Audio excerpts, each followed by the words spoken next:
Hello everyone, मेरा नाम doctor Sohaib रफ़ीक है। मैं नोवा हॉस्पिटल गोमती नगर में प्लास्टिक सर्जन हूँ। आज हम आपको गायनेकोमेस्टिया और उसके उपचार की विधि के बारे में जानकारी देंगे।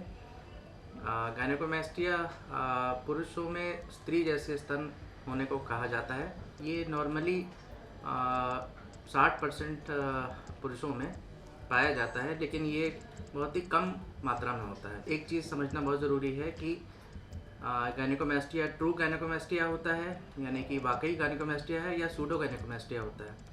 सूडो गायनेकोमेस्टिया पुरुषों में मोटापे के दौरान जब उनके ब्रेस्ट टिश्यू में फैट इकट्ठा हो जाता है तो उसको कहा जाता है। ट्रू गायनेकोमेस्टिया में ब्रेस्ट के ग्लैंड्स भी डेवलप हो जाते हैं और उसका ब्रेस्ट के साइज़ काफ़ी बड़ा हो जाता है। इसमें दोनों चीज़ होती है, एक तो ग्लैंड होता है और फैट दोनों अलग अलग मात्रा में इकट्ठा हो जाता है, जिसकी वजह से स्तनों का आकार बढ़ जाता है और मरीज़ों को इसके बारे में काफ़ी साइकोलॉजिकल प्रॉब्लम होती है। वो इस बारे में काफ़ी दुखी रहते हैं कि इनका क्या इलाज हो सकता है, क्या ये दवाई से ठीक हो सकता है या इसकी केवल सर्जरी ही एक उपचार है। 4 ग्रेड्स में बांटा गया है, ग्रेड 1, ग्रेड 2, ग्रेड 3 और ग्रेड 4।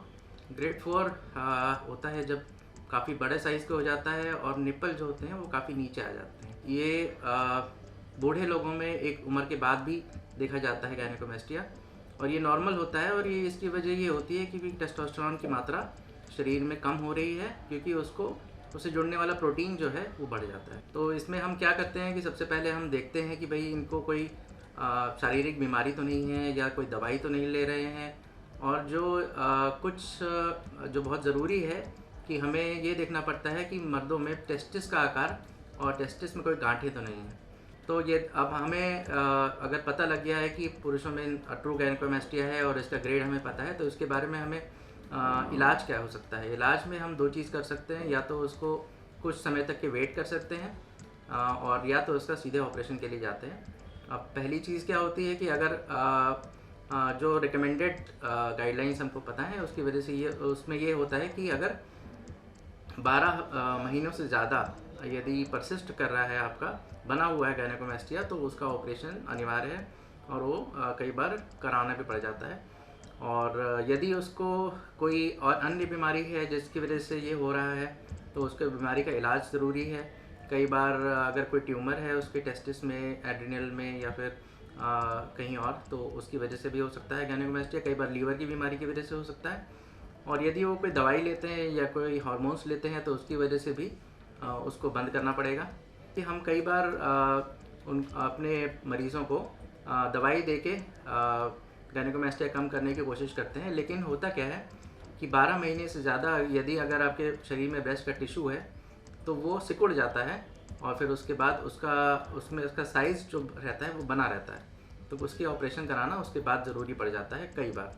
ठीक है, ये मान के चलिए कि 50 से 60% लोगों में उनके लिए ऑपरेशन की ज़रूरत पड़ सकती है। इसमें क्या होता है कि लाइपोसक्शन की विधि जितनी हम सबको जानकारी है कि एक छोटा सा चीरा दे के एक दूरबीन डाल के उसको सक्शन किया जाता है, तोड़ा जाता है, एक फ्लूइड डाल के उसको तोड़ा जाता है, फिर उसके बाद उसको सक कर लिया जाता है। तो ऑलरेडी काफ़ी सारा जो फैट होता है वो पहले निकाल दिया जाता है और उसके बाद एक छोटा चीरा देकर निप्पल के नीचे उसको जो ब्रेस्ट का ग्लैंड है उसको हम लोग निकाल देते हैं। इसके अलावा हम यही कहना चाहेंगे कि आपको यदि कोई गायनेकोमेस्टिया की दिक्कत है तो आप पहले परामर्श करें, डॉक्टर को दिखाएं। और यदि दवाई से आप इलाज चाहते हैं तो कुछ बहुत कम केसेस में संभव है। इसका इलाज करने से पहले हमें इसकी वजह जाननी ज़रूरी होती है। इसमें सर्जरी में ऐसा कोई खास रिस्क नहीं होता है, क्योंकि ये स्किन के नीचे ही होता है। सारा फैट का टिश्यू और ग्लैंड का टिश्यू यदि निकल जाता है तो उसके बाद ये बीमारी दोबारा नहीं होती।